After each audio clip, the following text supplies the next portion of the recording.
Na ndugu mpenzi mtazamaji, popote pale ulipo, manabii wa lugha walisema kuwa ukikosa kutabaradi lazima utataradadi. Na walisema vile vile pia ukikosa kutaradadi lazima utabaradi. Lakini kama wanahabari wa runinga uipendayo ya HS, hivi leo tumetaradadi ili wewe utabaradi, upate habari kwa kina.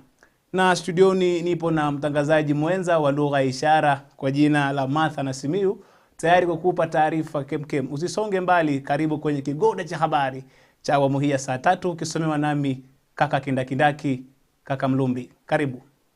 Na mzozo umeibuka kati ya viongozi wa kaunti ya Kisii kuhusiana na malipo ya baadhi ya wanakandarasi waliopewa kazi katika serikali ya gavana wa kitambo kwa jina maarufu kama James Ongwae.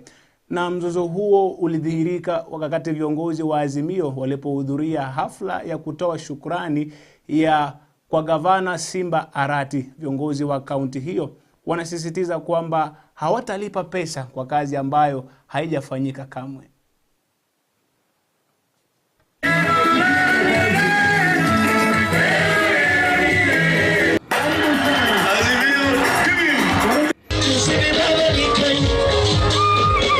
Mtu yoyote anadhania kwamba mimi atanisurutisha nipate kuiba mali ya umma nimpe, nasema ngoo. Nimesema wale ambao ndugu zetu ambao walikuwa na pending bills katika akaunti yetu, mimi nitalipa ninyi wale ambao mlifanya kazi. Lakini waliofanya kazi ndugu zangu, sizipeana pesa.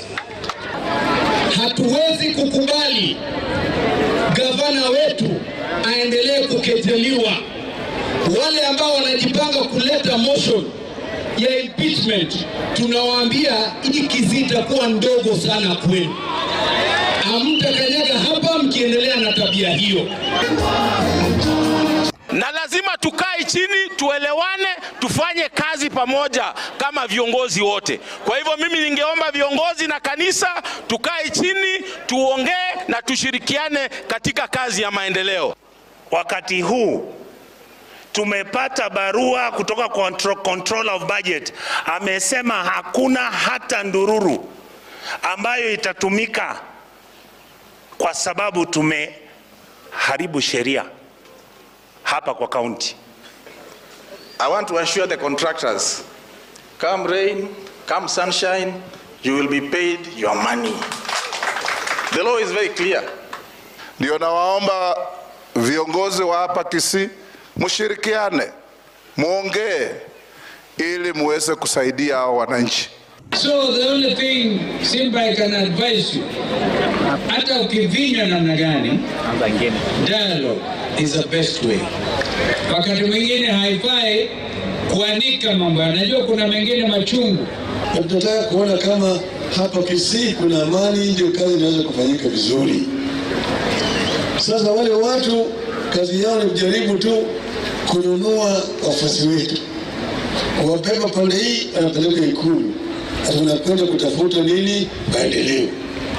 Hakuna maendeleo katika Ikulu. Na mpenzi mtazamaji, chama cha mawakili nchini maarufu kama LSK tawi la Kakamega kimetofautiana vikali na jinsi shughuli za ubomozi wa nyumba za serikali eneo la Milimani mjini Kakamega ili kuandaa nafasi zaidi za ujenzi wa nyumba kwa bei nafuu. Mary Owano akichokonoa taarifa hizo kwa kina. Akizungumza na wanahabari nje ya makao makuu ya mahakama ya sheria mjini Kakamega, rais wa chama hicho tawi la Kakamega Maureen Adek ameshutumu hatua ya mkuu wa mkoa wa Magharibi Samson Macharia akishirikiana na mwanasheria mkuu Safford Nyauma kupuuzilia mbali maagizo ya mahakama yaliyokuwa yanazuilia uharibifu wa majengo matatu yaliyokuwa yanamilikiwa na Profesa Mtere. We are here today purposefully to condemn defiance of court orders.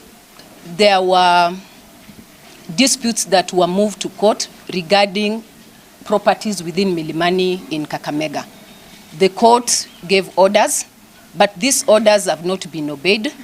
and the Attorney General's Office and the Regional Commissioner Office Western Region has defied these court orders through the Office of the Regional Commissioner, Mr. Samson Macharia, and the in charge of the Attorney General Office, Mr. Safford Nyauma. They have defied court orders that were issued by the Honorable Court on the 22nd of November 2023, which was served upon them, stopping the demolition of 3 properties in Milimani belonging to Professor Mutere, pending the hearing of the cases that were filed in court. By refusing to comply with court orders, the government is setting a dangerous precedent that undermines the checks and balances designed to protect the rights and freedoms of all citizens of this country. The government's action not only undermines the authority of the judiciary, but also threatens the fundamental principle of justice and fairness. Usemi ulioungwa mkono na mawakili Mkele na mwenzake Shitama wakitaka viongozi walioko mamlakani kuheshimu maamuzi ya mahakama.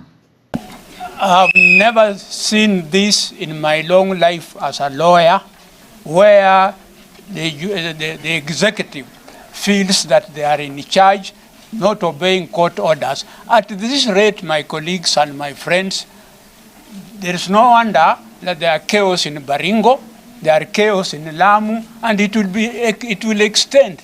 At the end of the day, what will Kenya be like? Please, whoever is concerned, stop this immediately. What we are witnessing today, if not checked yesterday, is likely to plunge this country in more trouble. Because where the rule of law is not respected, then the law of the jungle takes place. We do not want to see that happening. So I want to take it from where I sit, that these are just acts by excited individuals. Because I'm aware that in the ruling delivered yesterday over the housing levy issue, the president was heard to say that he'll follow the due process of the law. He'll make sure that Parliament enacts laws to align with the Constitution. So if the head of the nation is able to say we'll follow the law, who is this at the ground level that thinks that is above the law? Nikiripotia runinga ya HLC TV kutoka makao makuu ya mahakama mjini Kakamega, jina langu ni Mary Owano. Na shukrani zangu tumbitumbi kwa mwanahabari Mary Owano kwa kuweza kutupa taarifa. Na mpenzi mtazamaji, tukiendelea na habari ni kwamba serikali imezindua mpango mpya wa kusambaza mbolea kwa wakulima. Na mpango huo utashirikisha serikali za kaunti pamoja na wanabiashara ili kuhakikisha kuwa mbolea inawafikia wakulima kwa wakati. Na wakulima wamekuwa wakilalamika kwa gharama ya kusafiri kwa mbolea kutoka maghala ya NCPB hadi mashinani. Hii mbolea tumeleta, bei ya mbolea is 2,500. Na wakati huu lazima tushikane na watu inaitwa agro dealers, Agrofed, ili tusaidiane pamoja, tusaidiane na county, tupeleke hii fertilizer karibu na mkulima. Tumesikia kuna wakulima ananunua fertilizers ikiwa many kilometers, anahangaika anapeleka so many kilometers, mpaka hiyo bei ya fertilizer inakaa kama haikuwa subsidized. So nashukuru nilikuja kwa ofisi yako several times na umetuconsider kwa sababu ya hii machine. Najua hii machine ingeenda mahali kwingine, lakini you decided to give us here. Na umetupatia tukiwa wakaaji wa huku, na ningependa kusema bwana Piesa, bila hii machine nitafanya kazi hapa, itasaidia watu wetu. Na watu 6 wameuawa katika kijiji cha Lochacha, eneo la Sarmach katika kaunti ya Pokot Magharibi kufuatia kisa cha wizi cha mifugo.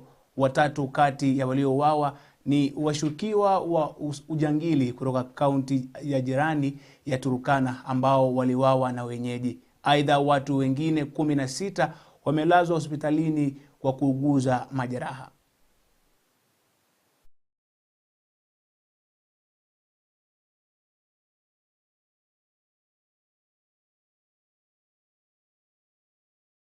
Several of these injured persons who are Pokots are now at Kapenguria Referral Hospital nursing various injuries, including and not limited to head injuries, limbs, and so on and so forth. Asa harakati ya kufuata wezi, KDF sasa akaanza kutupa drone juu.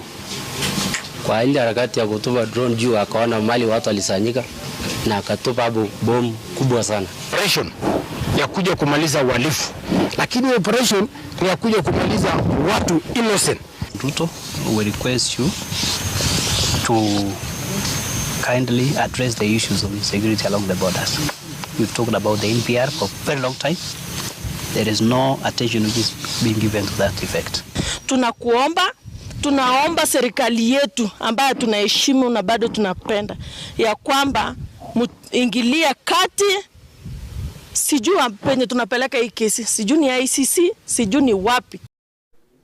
Na mtazamaji, maafisa mbalimbali kutoka idara za afya, kilimo, jinsia na kutoka katika kaunti za Nairobi, Nakuru na Nyandarua wamebuni mikakati ya kuelimisha umma kuhusu lishe bora na kuboresha vyakula kupitia urutubishaji wa unga wa mahindi. Na haya yamejiri katika baada ya warsha ya siku 5 ya maafisa hao mjini Naivasha chini ya ufadhili wa shirika lisilokuwa la kiserikali na la Global Alliance for Improved Nutrition. The initial reason for conducting these studies was because of the challenge around inadequate information, inadequate knowledge and understanding of the existing policies around nutrition. So there was really we needed to find the gaps in terms of why there's a bit of a variance in the implementation and cascading the information at county level. So the results from these studies brought out the strong initial thoughts that we had around poor and inadequate knowledge of implementation, and also there's the aspect of counties not really having resources to be able to cascade the same at different levels. That Nakuru County is looking to do is to improve the nutrition status of our population. Currently, Nakuru County has a stunting level of 18.5% among children under 5, which has been a great improvement from the previous 27.9%. This improvement has been attributed to some of the partnerships that we are engaging in as a county government. So working with partners and the county government to improve the food and nutrition security of the people of Nakuru. And we are doing this through offering nutrition education around maternal, infant and young child nutrition, just ensuring that within the first 1,000 days, our mothers and children are well nourished. We put women and girls at the center of all that we do, and this is basically because we are trying to alleviate poverty and ensure inclusion. And history has had it that women and girls are more often than not excluded from a lot of development work, be it in the agriculture sector, be it in food, nutrition and security, and yet they constitute majority of those who even offer labor. About half of the commercial flour or packaged flour in Nairobi is what is fortified. So we are still appealing for more market level surveillance, and this is what GAIN is supporting us to do, so that as we continue to do that surveillance, then we are going to actually pick out which flour is fortified and which is not fortified, and we keep appealing to our city dwellers to be able to consume food from reliable sources. Na mpenzi mtazamaji, hali ya uchumi katika kaunti ya Bungoma inatarajiwa kuimarika kufuatia kwa kufufuka kwa kiwanda cha sukari cha Nzoia. Na kwenye vikao vya waandishi wa habari, mwenyekiti wa bodi wa kiwanda hicho Alfred Hangati alisema kwamba wameweka mikakati dhabiti ya kuhakikisha shughuli zinarejea kwa vyema. So tunawaomba kabisa wakulima wetu turudi shambani. That is where we are going to get money. Na tukirudi shambani, hii bei ya shilingi 650 for sure tukipiga hesabu tunaona kwamba itatuletea pesa. Mimi pia naye nimeingia shambani. Hata mimi nimetafuta shamba pande hii na ninaanza kupanda miwa. Kwa hivyo ninawaomba kabisa wakulima wetu. And remember, even when Mumias and Nzoia and other factories were crashing capacity, still we could not meet the demand, the sugar demand. So now, if that was then, what of now, when we are having a very big challenge of raw material? That's where the problem is. We are going to, sugar is still going to be expensive. It is going to go up. Because as Chair says, where the country has been importing sugar from, they also have a shortage. So they have put a limit on what can be exported. So this is a challenge we have to live with for some time. And I want to encourage you to also plant cane. Yeah, it's an opportunity. The price is quite lucrative now. It's a good opportunity. It's quite lucrative. The government, through efforts from the parliament and related, has written off 47 billion shillings, which the company owed, of course, to the government itself. There are quite a number of debts all lumped together. Those debts are historical. Msianze kufikiria ati sisi ndio tengeneza hiyo debts. Sisi hatujatengeneza hata debt moja. There are historical debts which had previously been captured by the Auditor General. We still have debts. We have scheduled, now Zoya has scheduled to start milling and other related activities as from 4th of December. When I say 4th, other related issues, you know, the operation of this factory and so on, is not something like you wake up today and say, I'm starting to mill. You have to get things right. You have to get the factory right. So we are starting, we should now move away from the cane, the old cane variety, which matures after 18 months. That we now want to focus on early maturing variety. That by 12, 14 months, it should be ready for harvest. And it has a higher sucrose level. But that is now our second phase in the entire exercise. And tumesema in the next month moving forward, we are going to have established and poaching and a unit here. Kali sana. Sasa mtu akifanya mchezo atanakuja kuiba miwa yetu. Seeing how we have suffered farmers. Na chama cha mawakili nchini LSK tawi la Kakamega kimejitokeza na kukemea vikali usemi wa mbunge wa Mumias Mashariki Peter Salasya kuhusiana na matamshi yake dhidi ya mwenzao Gladys Kiama yaliyosemekana kuwa yeye ni kuhatarisha maisha yake baada ya kutoa hukumu dhidi ya mbunge huyo wakiongozwa na wakili Kalista Sifoa. Wamesema kuwa maamuzi ya mahakama hufikiwa baada ya uchunguzi na fikra za kutosha, hivyo yanapaswa kuheshimiwa. We are aware that threats have been made against the life and safety of one judicial officer, that is Honorable Gladys Kiama, out of what she did as a cause, as part of her cause of duties. We are aware that she delivered a judgment against the Honorable MP Salasya. We are aware of the remarks and statements and declarations made by Honorable Salasya, which are pending investigation by the police. We wish to advise the good MP and the public in general that court decisions are as a result of intense legal reasoning. So you do not fault by social media hype and attack the judicial officer who made those decisions. In the course of the demolitions, one of the judges' houses and residences was targeted and brought down. So we do not want to isolate these incidences.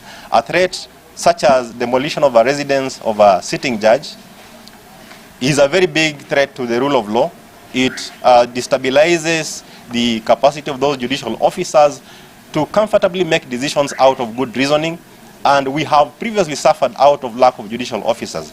We do not want rogue public officers to go back and throw us into the streets for want of sufficient judicial officers. Now, these actions give Kakamega a terrible name in terms of judicial staffing, and we feel the pinch, and eventually you members of the public will still feel the pinch, because no judicial officers will come to a station that does not obey orders, and if orders are issued, then the judicial officers are blatantly and clearly attacked in broad daylight. Na mtazamaji, shughuli za uchukuzi na za kibiashara zilisitishwa usiku kucha katika eneo la Tharaka, kaunti ya Tharaka Nithi, kufuatia mvua kubwa ilionyesha na kusababisha mto Mkotima kuvunja kingo zake, na wakazi wengine hawakuweza kufika nyumbani kwa kufuatia mto huo kufurika na kuweza kukatiza shughuli za kufikisha nyumbani.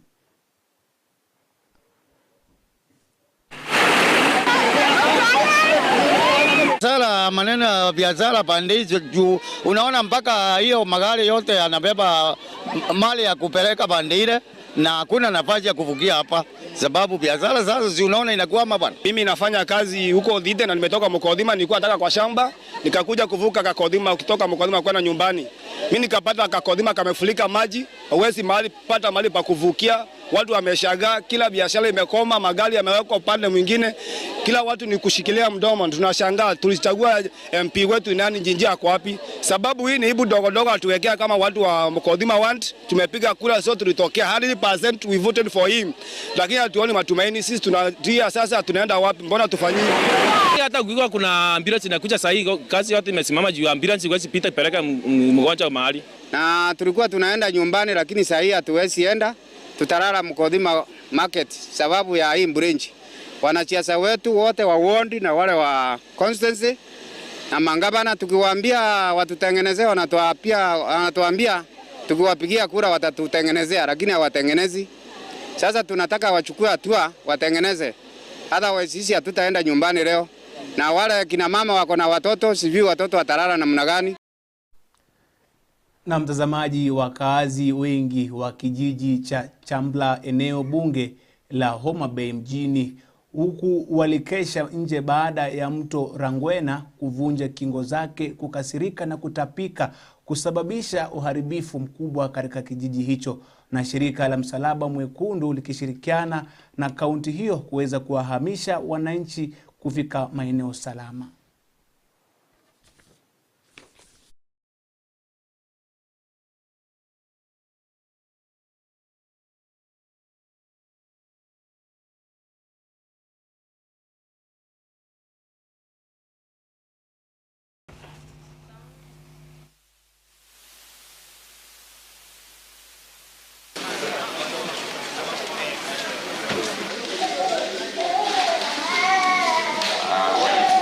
This situation is not just here. This situation has been reported from areas of the entire Rachonyo North, Lambo areas, Ruma Kaksingri, way into Gwasi North, into Ndiwa.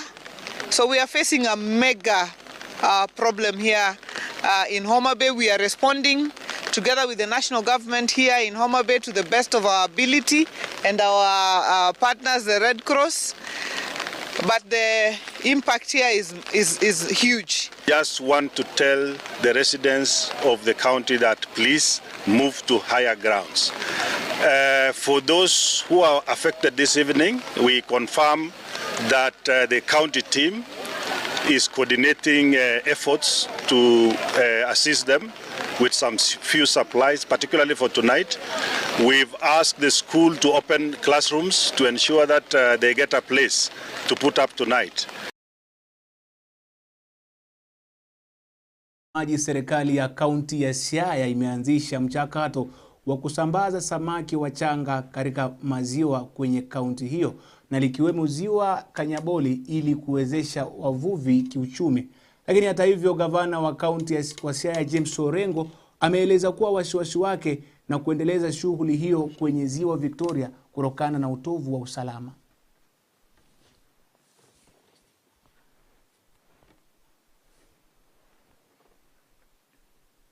The most important thing which I want to say on this occasion about the security in the lake, Uganda, Kenya and Tanzania are members of this African community. They are members of this African community.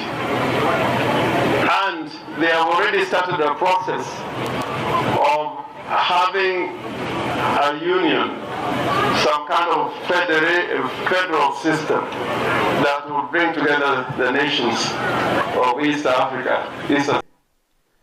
Na Wizara ya Kilimo katika kaunti ya Kajiado kwa ushirikiano wa karibu kama mate na ulimi na shirika la chakula la kilimo almaarufu kama FAO imezindua mpango wa uzalishaji wa chakula cha mifugo kwa lengo la kuimarisha ufugaji. Na wadau wanasema kwamba licha ya wakazi wa Kajiado kuwa na uwezo wa nafasi kubwa ya kuendeleza ufugaji, lishe kwa mifugo wao imekuwa ni nadra.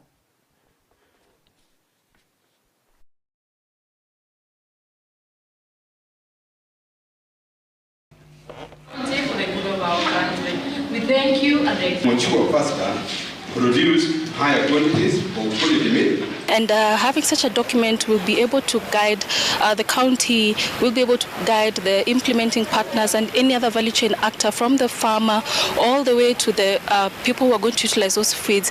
It's going to give them a guide. It's going to show them that this is what is needed, this is what is lacking. We know that Kajiado County is deficient of feed at -34%, and we hope that this strategy will provide the county with the necessary strategies and plans that will increase the productivity of beef production. We also look at this document as an investment vehicle at the county. We are also opening up ways of how we can actually ensure that we have investment areas where we can invest into other fodder crops apart from the pasture, which has actually been people have been relying on. So we are hoping that through this strategy we'll be able to increase the livestock productivity and, if possible, ensure that we change the livestock keeping from the traditional way of keeping livestock to commercialized way of keeping livestock. Na viongozi mbalimbali kutoka kaunti ya Loitoktok, maeneo ya Loitoktok, wanazidi kuiomba au kuirai serikali ili kawepe ruhusa ya kuweza kuivuna miti iliyokomaa katika msitu wa Loitoktok ili kuipa nafasi miche ya kuweza kupandwa, huku wakidai kwamba miti iliyokomaa inaozea kule bila kuwafaidi wenyeji.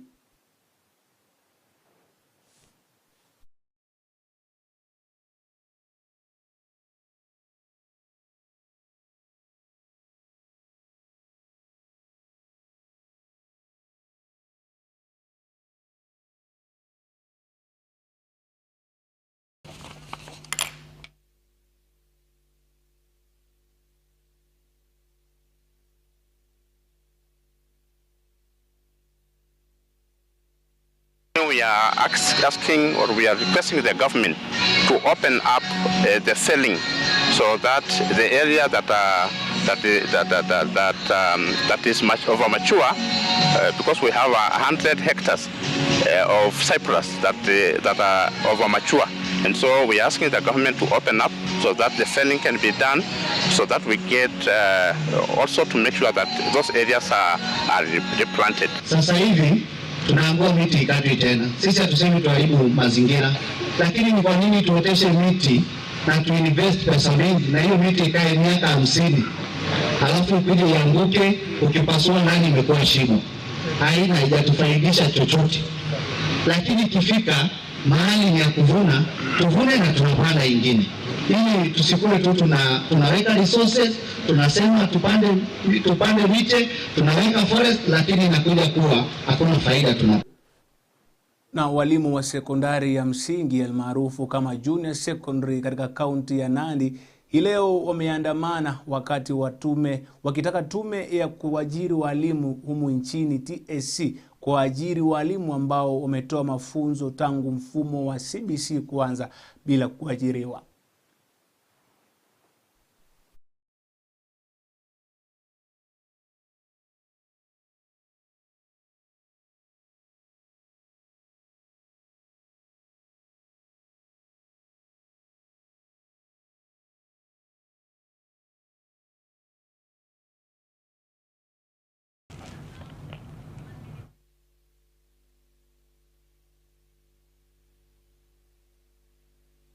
JSS teachers are suffering.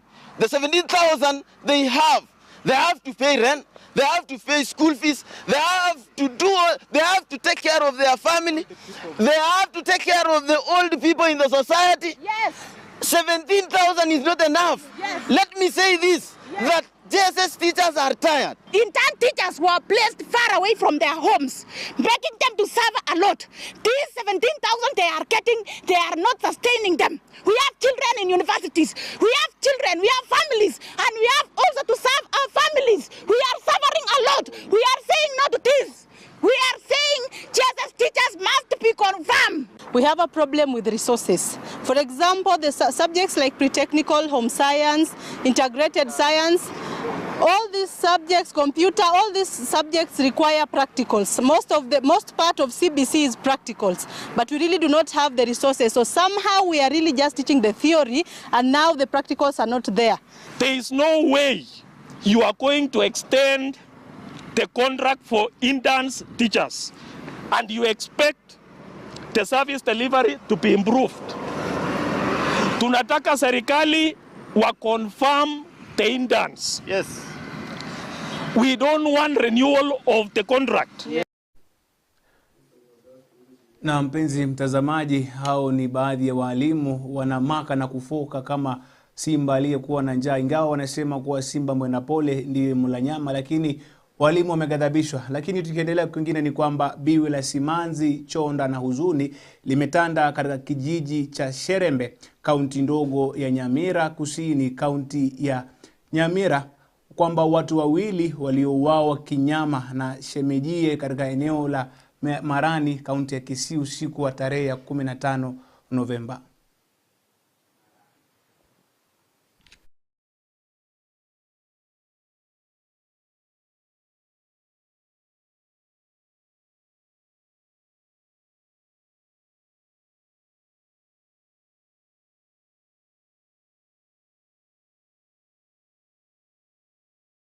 Neno ili hii maneno isha haraka, na justice delayed is justice denied. Si ndivyo watu wangu?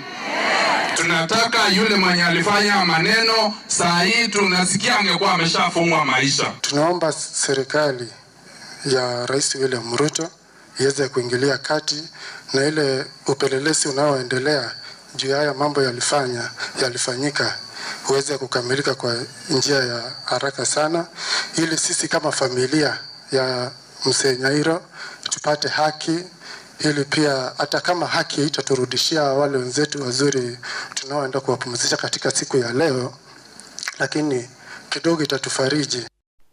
Na makundi ya kina mama yanayojihusisha na uvuvi na biashara ndogo katika ufuo wa pwani yanataka serikali kwamba iweze kutoa rai ya kuweza kuwalinda na wenzao wa kiume, mbali na kupea ufadhili wa kutosha kutokea serikali kuu.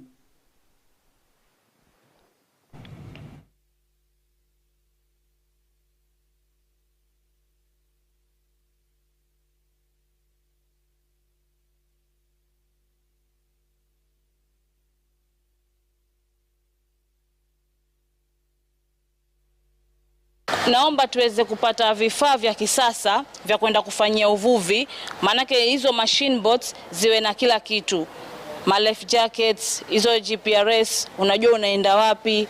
Alafu pia inategemea kile chombo ambacho tutakuwa tumepata ni chombo aina gani, manake kuna vyombo vingine watu wanasema wanatumia nguvu zaidi. Walikuwa 100 lakini wengine walitoka kwa sababu ya hizo changamoto. Kubeba nini nyumbani, kubeba huo mwani, umeenda umeuvuna kwenye kuanika ni shida. Mtu anaanika pengine mali penye pako open.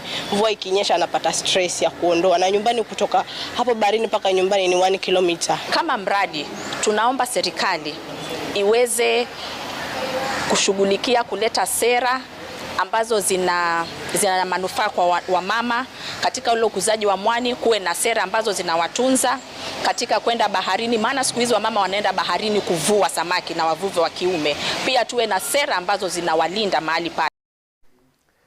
Na mpenzi mtazamaji, hizo habari za wavuvi katika umbwa wa pwani ndizo habari ambazo zinatufungia kirago cha miacha habari ya awamu hii ya saa 3 katika runinga uipendayo ya HSC.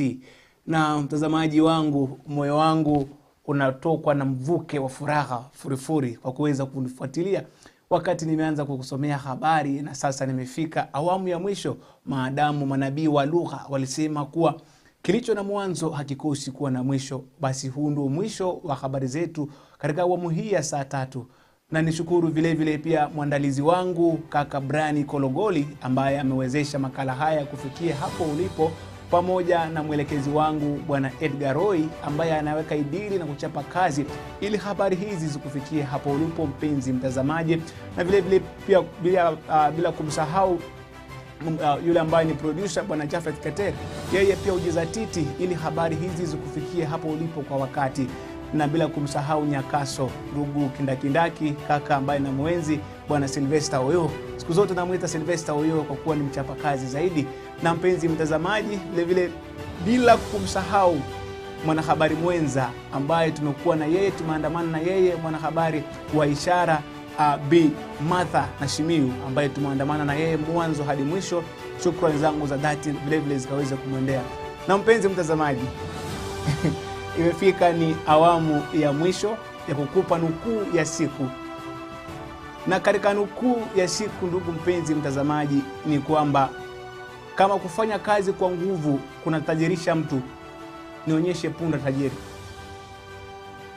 Kama kufanya kazi kwa nguvu kunatajirisha mtu, nionyeshe punda tajiri.